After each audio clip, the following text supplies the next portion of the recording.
Bendiciones para ti en este nuevo día. Una mañana más con Dios. Una mañana donde vamos a abrir sus santas palabras con un solo propósito.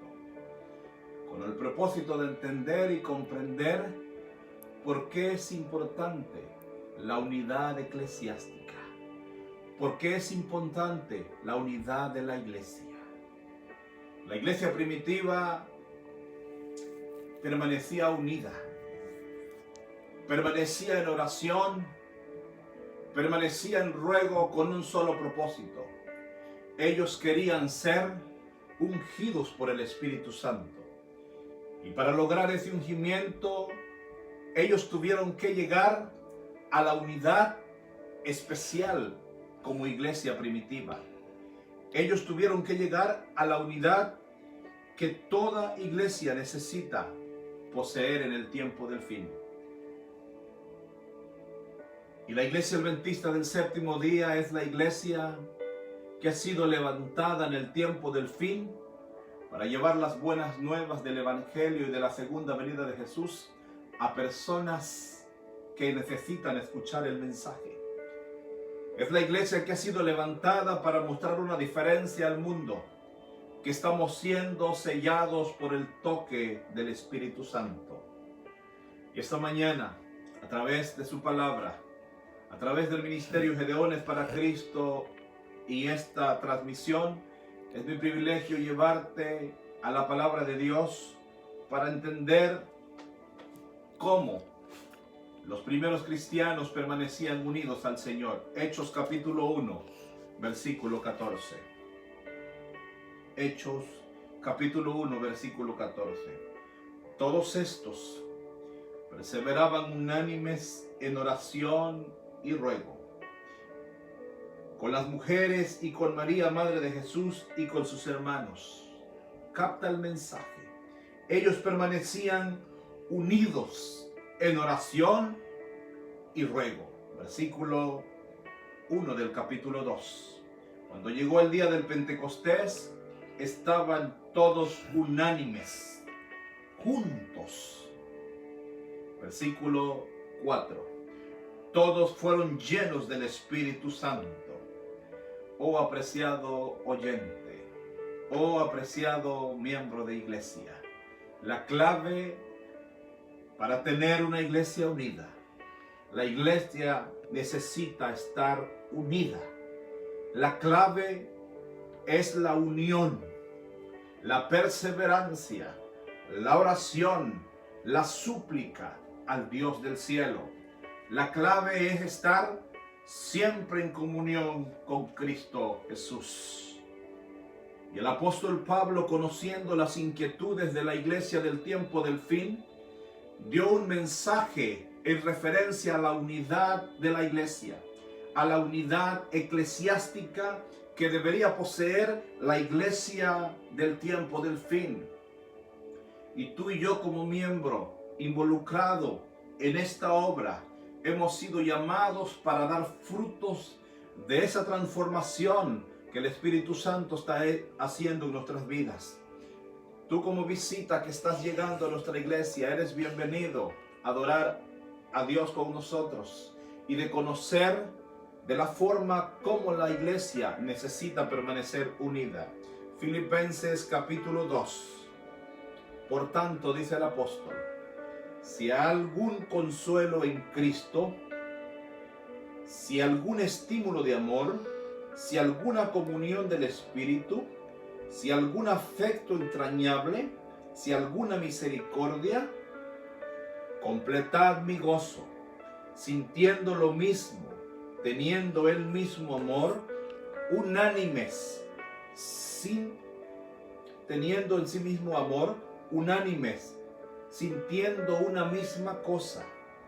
Nada hagáis por rivalidad o por vanidad, antes bien con humildad, estimando a cada uno de los demás como superiores a sí mismo. No busquéis vuestro propio provecho, sino el de los demás. La palabra de Dios dice que nosotros debemos de ser unidos y que todo lo debemos de hacer para gloria de Dios, sin rivalidad, sin ofensas, sin críticas, sin juzgar a los demás. Debemos amarnos unos con otros. Pero para que el amor dentro de la iglesia sea una realidad, para que la unidad de la iglesia pueda ser vista como un ejemplo, debemos vivir y analizar el versículo 5 del capítulo 2 de Filipenses. Aquí está la clave para que la unidad eclesiástica pueda ser una realidad en la iglesia del tiempo del fin, en la iglesia que está anunciando que Cristo viene pronto.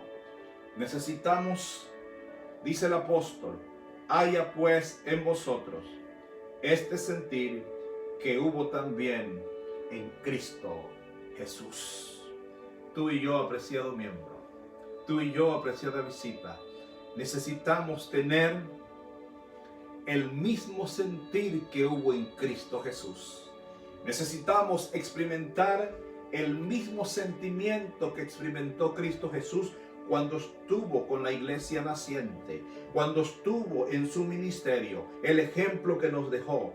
Haya pues en vosotros este mismo sentir que hubo también en Cristo Jesús. Y el apóstol Pablo nos lleva más directo para que podamos entender de qué manera y de forma individual usted puede formar parte de una iglesia eclesiástica en unidad y amor para gloria del Señor.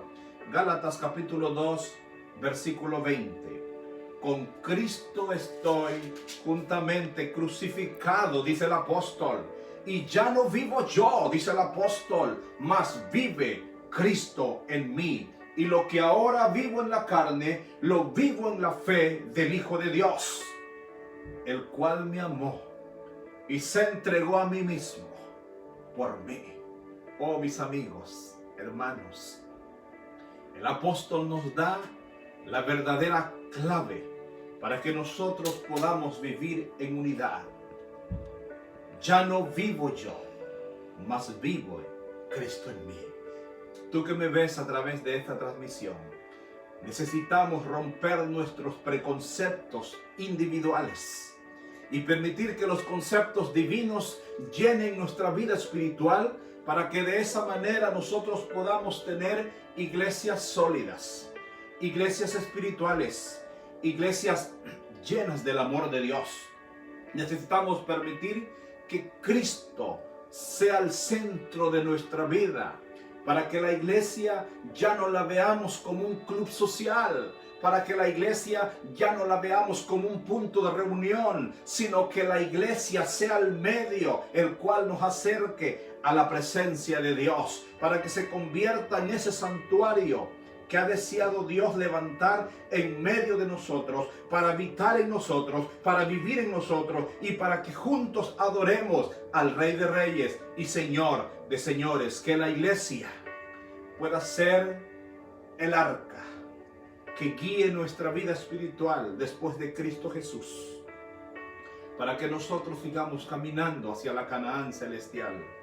Haya pues en vosotros este mismo sentir que hubo también en Cristo Jesús. Que Jehová te bendiga, que Jehová te guarde, que Él alce a ti su rostro y ponga en ti paz.